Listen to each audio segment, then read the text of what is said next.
حج خونین ہوا، زائرین بیت اللہ کو شہید کیا گیا، 400 زائر بیت اللہ کے شہید ہوئے۔ امام خمینی نے ملت ایران کو حکم دیا کہ ان ظالموں کو جنہوں نے یہ جرم انجام دیا ہے انہیں سزا دینے کے لیے ہم حج پر نہیں جاتے، حج فریضہ ہے، حج واجب ہے، ہم حج پر نہیں جاتے۔ 3 سال تک منت نے امام کی صدا پر لبیک کہا اور آخرکار منتیں کرنے کے لیے آئے، معافیاں مانگنے کے لیے آئے کہ ہم سے غلطی ہو گئی، اور پھر اس کے بعد ایرانی ملت 3 سال کے بعد دوبارہ حج پر جانا شروع ہوئی۔ عزیزان، زیارت کے راستے انہوں نے ناامن کر دیے، لیکن معلوم ہونا چاہیے کہ یہ قوم زائرین کے پیسے سے پل رہی ہے، یہ زائرین کے سفروں سے فائدہ اٹھا کر انہوں نے ہوٹل بنائے ہوئے ہیں، انہوں نے ٹرانسپورٹ چلائی ہوئی ہے، ان کے کاروبار اور بزنس سارا زائرین کی جیب سے نکل رہا ہے۔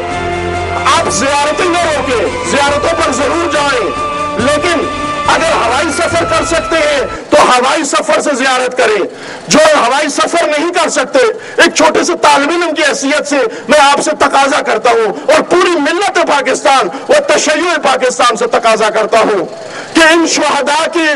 خون کے ساتھ عہد کریں اور ان کی قدروں کو پائمال نہ کریں، اور اس قوم کو عزیز عزت کے راستے پہ ڈالنے کے لیے ہم اس راستے کا بائیکاٹ کریں،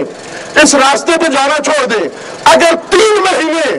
پاکستان کے زائرین اس راستے سے زیارت پر نہ جائیں، یہ سب بھوکوں مر جائیں گے، یہ بھوک سے مر جائیں گے۔ ان کے پاس کھانے کے لیے کچھ بھی نہیں ہے، ان کے پاس ریت کے علاوہ کچھ بھی نہیں ہے، ان کے پاس چھپکلیوں کے علاوہ کچھ بھی نہیں ہے، مینڈکوں کے علاوہ ان کے پاس کچھ بھی نہیں ہے۔ یہ ہماری کمائی سے پلتے ہیں، ہمارے پیسوں سے پلتے ہیں، ان کی دکانیں، ان کے ہوٹل، ان کے ٹرانسپورٹ اور ان کے سارے کاروبار زائرین کے ذریعے سے چلتے ہیں، اور پھر زائرین کے اوپر ہی ظلم ڈھاتے ہیں۔ ہم ان مظلوم زائرین اور ان مظلوم شہداء کے خون کی پاسداری کے لیے پوری ملت کے اندر یہ پیغام نشر کر دیں کہ اس راستے کا 3 مہینے بائیکاٹ کرو، کوئی زائر اس راستے سے نہ جائے، کوئی زائر اس راستے سے نہ جائے۔ خدا شاہد ہے، پھر دیکھ لینا کہ کس طرح آ کر آپ کے پاؤں پکڑتے ہیں، کس طرح اس راستے کو پرامن کرتے ہیں، چونکہ جب بھوک مریں گے تو انہیں احساس ہوگا کہ زیارت کا یہ راستہ ان کی رگ حیات ہے، ہماری بھی رگ حیات ہے زیارت، لیکن ان کے لیے مادی ذریعہ ہے، ہمارے لیے اخروی ذریعہ ہے۔ ہم اس راستے سے جائیں جہاں پر ہوائی راستہ یا دیگر پرامن راستے اگر موجود ہیں، لیکن اس راستے کا 3 مہینے کے لیے بائیکاٹ کرے۔ ملت تشیع اپنی قدرت کا اظہار کرے، اپنی طاقت کا اظہار کرے۔ آج اگر ہم ان کا بائیکاٹ کریں، ان کی صنعتوں کا بائیکاٹ کریں، ان کے راستوں کا بائیکاٹ کریں، ان کے ٹرانسپورٹ کا بائیکاٹ کریں، چونکہ یہ ملت تشیع کے دسترخوان پہ پل رہے ہیں، یہ تشیع کے خون پسینے سے